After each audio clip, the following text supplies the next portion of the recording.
On Monday, May 12, 1997, at 6:10 p.m., I felt the sky sit on my chest. And when I looked down at my hands, they're as white as marble in winter. I was having a massive heart attack. In association with this heart attack, she was having life-threatening abnormal heart rhythms, a rhythm known as ventricular tachycardia. When she experienced these, she lost consciousness. These were life-threatening events every time they occurred. About a week after my open heart surgery, I underwent another surgery in which a defibrillator was inserted in my chest. Now, what this machine does is save my life when I go into ventricular tachycardia. I call it the jewelry box. It costs so much. It is 3,500 physicians and related specialists who have joined together to make extraordinary breakthroughs that keep hearts beating around the world.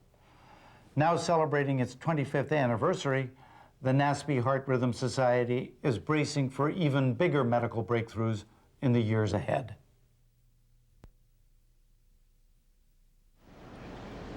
The Cape is so spare, almost empty, that it allows you to enter in some way and see the possibilities.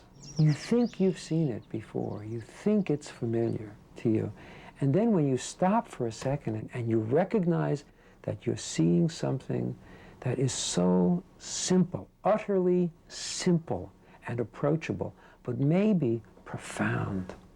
And that's where art might lie, because art is about transformation. I think if you come to Cape Cod and all you do is shop for T-shirts and fudge and get your picture drawn on the street corner, you haven't experienced the place.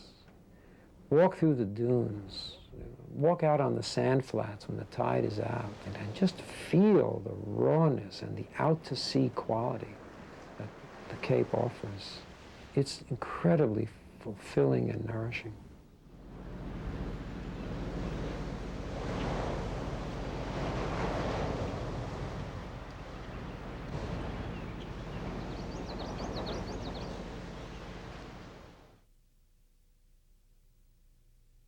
One other thing I'd like to mention is that even though he worked in the Defense Department, Joe understood what we now call soft power. He understood that in an interdependent world where America can lead but not dominate, we have to build a world with more friends and fewer enemies, more partners and fewer terrorists.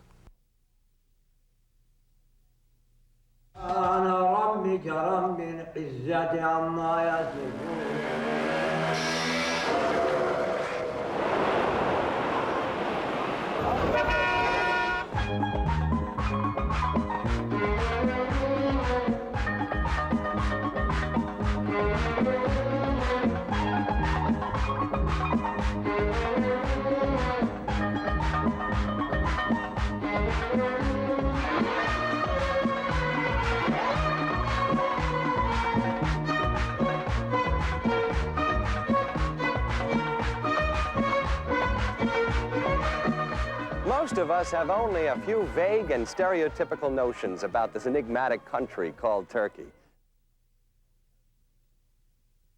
Dana's wise to understand that the choices she makes now can impact her dreams of graduating from college and starting her own business. Sometimes when you get caught up in the moment, it's hard to remember that. Megan didn't stop to consider how drinking could affect her life, and she ended up paying a high price.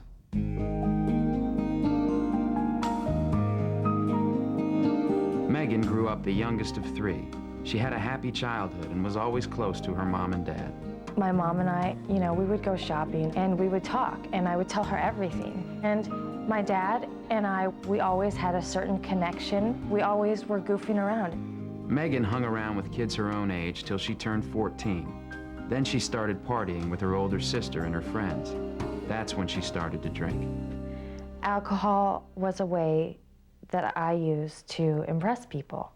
And I thought that, oh, here's this 20-year-old guy. I'm gonna have a beer and drink it, and he's gonna think I'm cool. And that's just a whole silly mentality. But you know, as time went on, it was more, oh, well, now I'm at this party, I have to drink to fit in. It changed progressively. I, you know, wanted to drink more, and I didn't exactly know why.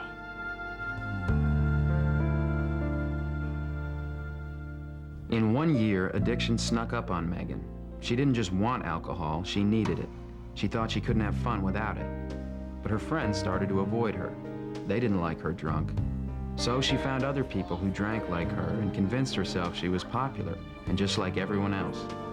It was all a lie. Megan stole to buy alcohol. She cheated in school.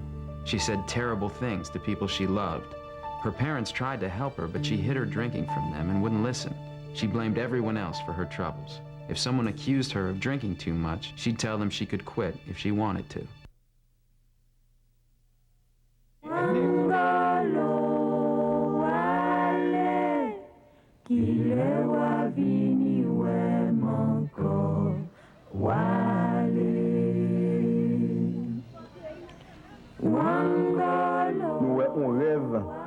We have this dream, and in the dream, a mother is pregnant with her child.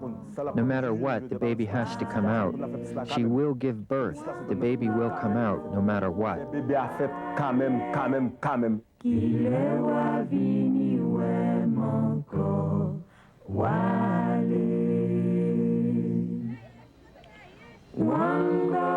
People should care because we should stop the killing and babies dying every day in Haiti. We're all human beings. Whenever someone is oppressed anywhere, a part of all human beings die. Our soul dies. Our humanity dies.